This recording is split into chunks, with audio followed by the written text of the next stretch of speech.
Hi. Well, you know my name now. I'm Igor Samardziski. I am currently a CEO of a small game studio, up-and-coming game studio called TrueLab. But my background is not actually in game development. So for many years, I've run and operated, owned and operated a number of brands, casino brands. And I specialized in building brands from startup to certain size. And during this process, a number of scenarios has happened which made us consider how we process the content that is given to us by various providers. So today, as I form part of TrueLab, one of the first things we looked at is how do we deliver content for operators? And how does that content affect the bottom line and the revenue for the operator? Especially when we start considering things like bonusing and other costs to the industry. One of the notable ones is the new German taxation. So we're going to take a look at a couple of things today. I would like to draw a line between player profile and the way we build games. And I would like to start with an anecdote of what got me onto this line of thinking. So, looking at the beginnings, I'm going to tell you a story about Jane, the player, and Rory, the head of mathematics of one of our suppliers, a very big supplier of the industry. So, at the time, we were a small operation. We had just started out. So we had, I don't know, maybe revenues of 80, 100,000 a month. Just enough to cover the salaries and grow organically as much as possible. Jane comes along. It was about 2013, 2014 at the time. UK GC wasn't active yet, so you could take UK players, and this UK player graced us with probably £10,000 in deposits in a span of a couple of days. So you can imagine for a small operation, that was a celebratory time. It's like amazing, 10% increase on our revenues. Jane decided to play a game called Jacks or Better Video Poker. Now, at that point in time, we didn't really understand, I didn't really understand the game portfolio and the ability for us to choose what games we were exposed to. So Jane starts playing Jacks or Better Video Poker. She starts playing that with £10 hands and £25 hands. And she loses 1,000, she loses 2, she loses 3, she loses 5. We're ecstatic. For us, that's a VIP. And then, Jane wins a Royal Flush. Now, Royal Flush plays 1,000 to 1. So with her £25 bet, she won £25,000. That's a quarter of what we would make in a month. So you can imagine the scramble of a small operation. It's like, all right, you know, Jane is still playing. Let her play. So Jane keeps playing, now with her own money. She's not attempting to withdraw, which is great. And a couple of days later, Jane wins a Royal Flush. Now, anyone that watched any movie related to poker or casino will have had a innate impression that Royal Flush is one of the rarest things a player can win. Yet we had a player win 2 in a span of 5 days, maybe 10,000 hands.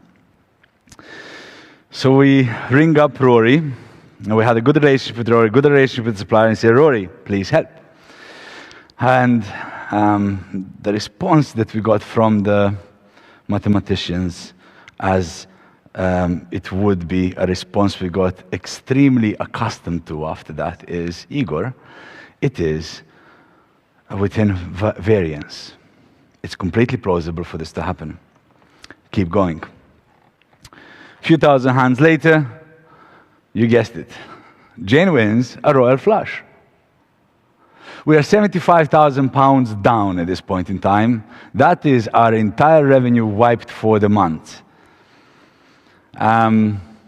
It was quite a scary, at early stages in that time, early stages of gaming companies, it was quite a scary experience. And I was certain that this cannot be the norm. This could not possibly be the norm.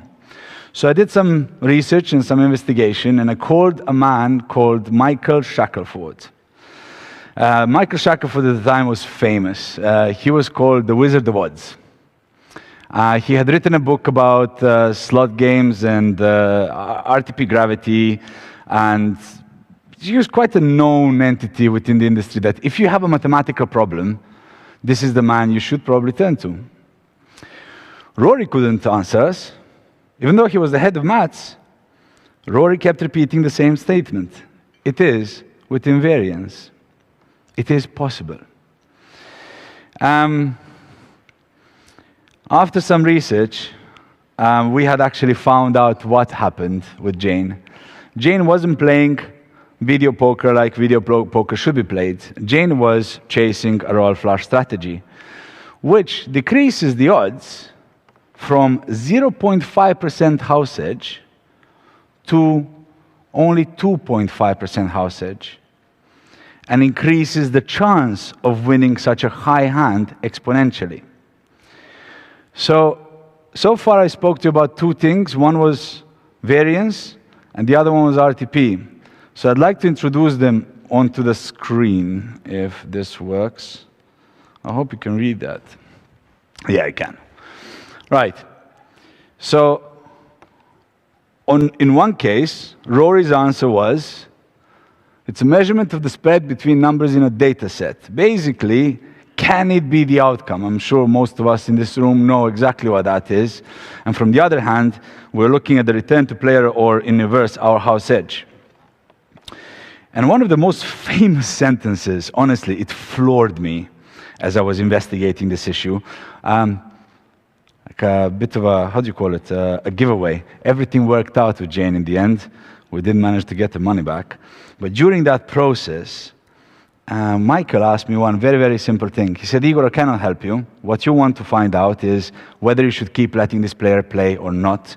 And that decision is purely commercial and purely based on amount of investment and so on that you have. But I have advice for you.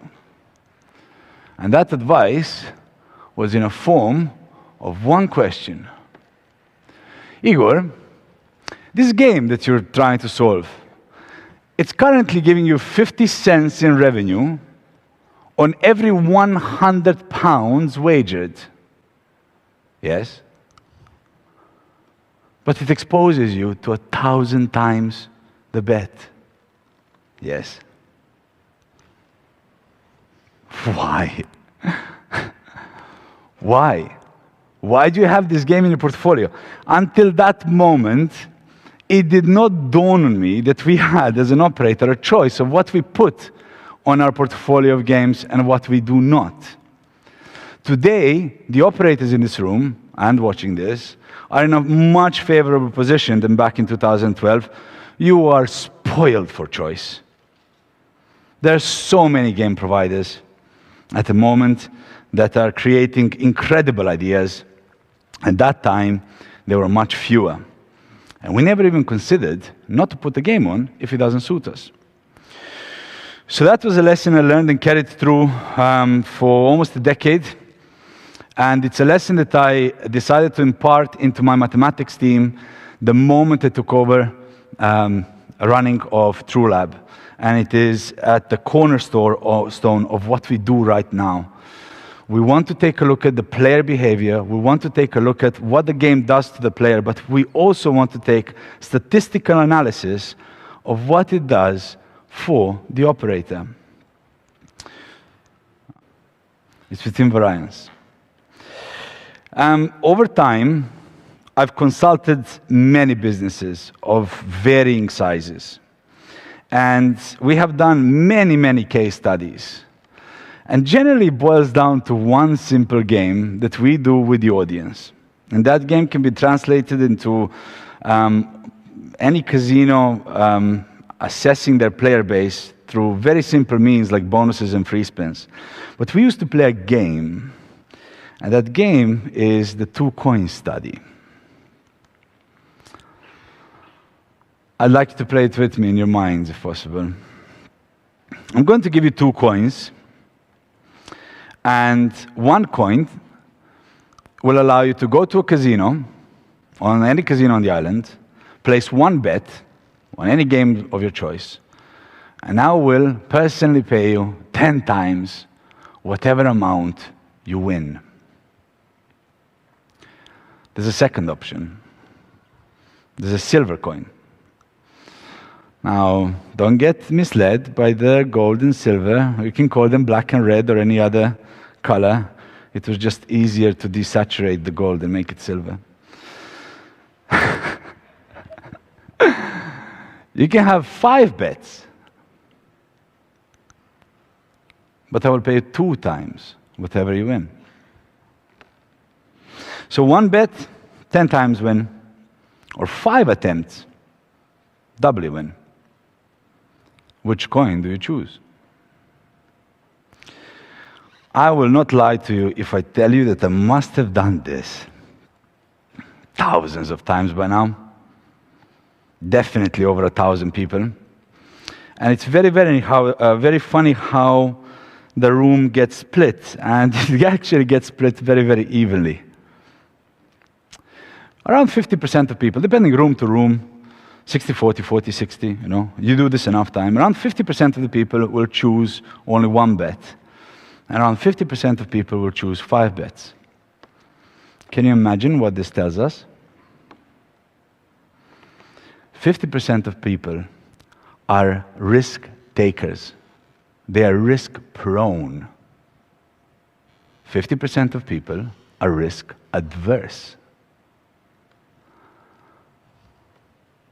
That is a gambler. That is a time on device player. That is a high volatility slot enjoyer or game enjoyer. That is a low volatility game enjoyer. This person playing roulette will place 2, 3, 5 bets on a roulette table, come what may. This person will cover 2/3. They have 2 completely separate goals and hence 2 completely separate profiles. And that is generally focused on from the operator perspective. When we analyze our players, analyze their behavior, and analyze them quite frankly to see whether we're going to give them bonuses or not. At a cost-effective rate. So we started implementing this into some games. So what I'm about to show you, my legal didn't allow me to use our games. We've managed to do simulation of game portfolio that we had. These games exist on the market, and this data is actual. I'm going to show you something called, well, actually it's called the win rows. I want to call it the win rows. It's a graph. It's a graph which allows you to understand the distribution of RTP. That is a slot DNA. One slot is very volatile. The other one isn't. And I may have mispointed on purpose or not. Both of them have an extremely high exposure. But actually this slot is not volatile at all. You see, when you look at the low bet section, you're looking at cents, 1-time bet, 2-time bet, 5-time bet, 10-time bet. Not even, 10-time bet already goes into medium. High, however, go extremely high. So although one slot DNA may appear to be completely sitting on 2 sides of the coin, if you will, either paying very low or paying relatively high, the fact that the other slot has a distribution which is going into very high bets makes the variance very wide. Now, why am I saying this? Why does this matter? Well, it actually matters because everything we do for the player is based in the RTP, the return to player, which is arguably a lot more important for us than it is on any one individual player, and the variance or the DNA of the slot. the way RTP is distributed and how. You see, one thing boggled my mind for a long time. The head of mathematics kept saying it's within variance. And yet, us as a whole industry decided to take this Route 96, upping the RTP from the land-based slots that were operating in low 90s, even high 80s, for such a long time, successfully, very successfully. And we keep pushing, even to players. I mean, if you go to player forums, if you ask players, players take a look at what is the RTP of a slot game, as if it matters. And the reason why I'm saying as if it matters is because it is within variance term means that we haven't had enough spins, enough rounds done to tell you whether this outcome is normal or not. And we are talking about thousands of rounds. An average player session will last hundreds. It is not debatable. The way the slot is built, the way the variance in a slot is built is much, much, much more relevant to the player and the player experience than what RTP the slot operates at. And I've proved it.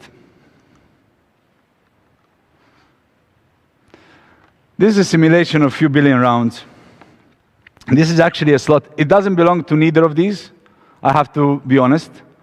We chose a middle line, because this is a very low volatile slot, this is a very high volatile slot, so we chose one that's right down the middle, that is quite known in the industry, very popular, very much played. What you're looking at here are starting balances. So that would mean a starting balance of 50 bets or a starting balance of 100 bets. In human terms, if you had 100 euros and played €1 per bet, you would have a 100 bet balance.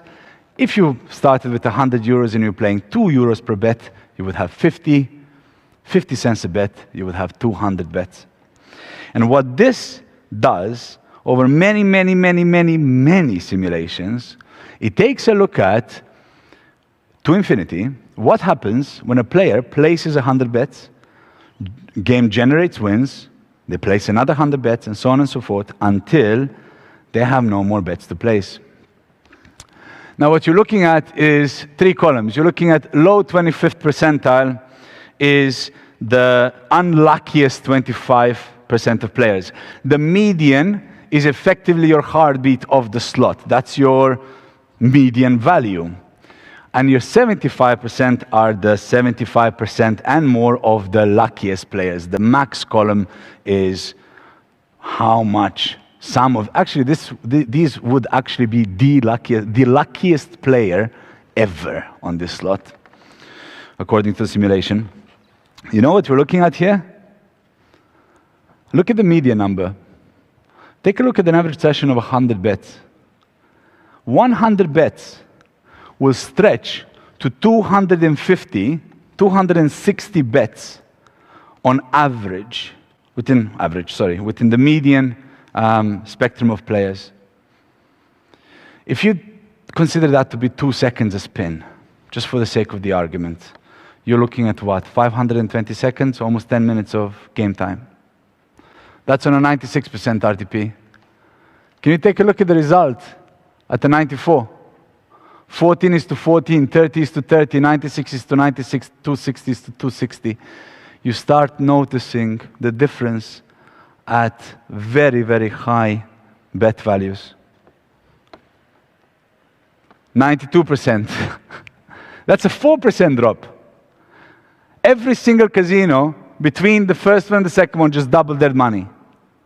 On the same amount of volume, 14, 30, 96, 260. The session not only changed a little bit. On a medium volatility slot, the session didn't change. A player literally didn't notice. Do you know who noticed? Take a look at the 75th percentile. Let's take a reasonable level 3, 100 bets. 690, 665, 645. The luckier ones did.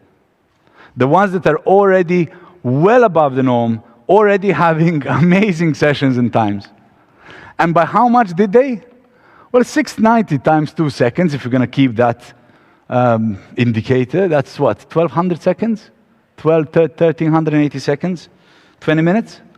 As opposed to 1,200 and 1,330 seconds? 20 minutes to 20 minutes to 20 minutes. Right? Even the luckiest ones didn't really notice the difference. Now, if you consider this from the RTP perspective, Germany's 5% tax actually isn't that painful. It is definitely painful and definitely should not be implemented. But we have a lot of leverage here. And I would argue that it's more cultural than factual, the decision to keep our games at high RTP. It actually serves no benefit to the player. If we were looking at a high volatility slot, you would still have fractional. The highest volatility slots would have fractional differences in player sessions on median level players and lower. Right? We have space. So if I were to send a message to an operator, drop the RTP, nobody will notice. I hope this doesn't get streamed to any players, though. I want to take a look at something else, though. I only have a few minutes left. I want you to take a look at what happens with the bonuses. And I used bonuses on purpose because I want you to take a look at what happens with wagering. I just forgot to click the button. Right? Now, what about the revenue? We're looking at the revenue experience ratio. What you're looking at here is a simulation of billions of rounds. Very similar to the simulation before, and you're looking at the same game. What you're looking at in the last column of these rounds is the average balance left after the player would meet a condition of something called neutral expected value. What that effectively means is, at 96% RTP, 4% house edge, if we give a player 100 euros, we have to ask them to wager 25 times, right? 4 times 25, 100%. So if we want to give a player 100 euros, we have to get them to wager 25 times or 2,500 euros. That should, by perfect RTP, eat the bonus. Now, this is where variance comes in. At the end of these sessions, a player that bets 50 cents on a 100 euro budget will, on average, end up with 72 euros left after the wager requirement. Now, when I say average, that doesn't mean that every player ended up with the average. In fact, only 13.63% of players will have survived the neutral expected value. Their average balance will have been 528 per player. Together, that will give you, on whatever bankroll you want to issue, 100,000 euros in bonuses, 100 million in bonuses, that is your return. That is, on average, what is going to be converted to real. Quite a scary number, actually, 72%. I bet there's a few casino managers that probably hoped that was going to be lower. Remember, as we go lower, player session doesn't change. 54%, 42%. The impact on the bonusing of our industry, which is huge, and the impact on the turnover by lowering the RTP is incredible. It's huge. In fact, it gives you, what is that? Almost 80% more revenue based on natural neutral expected value. Right. There's one last thing I would like to speak to you about, and then let you go have lunch, I guess. I want to talk about what happens about experience to revenue ratio. So if we lower the RTP, what actually happens with the players? How is that RTP distributed, and how is that RTP lowered? Well, realistically, we distribute the RTP through various features inside the game. Any game provider here will know this. Base game, feature, bigger feature, and so on. What generally tends to happen is that the games pay most of its, or not most, part of its RTP later in the game. That effectively means that when we design slots, depending on the provider, I guess, we design them with a specific purpose of tailoring customer experience. First thing we've done at True Labs, we looked at the maths, we looked at the player profiling, we played the 2 coins, and we started designing games that focus on the operator without the cost to player experience. And that is carried through aesthetics that carry the dynamics. Thank you.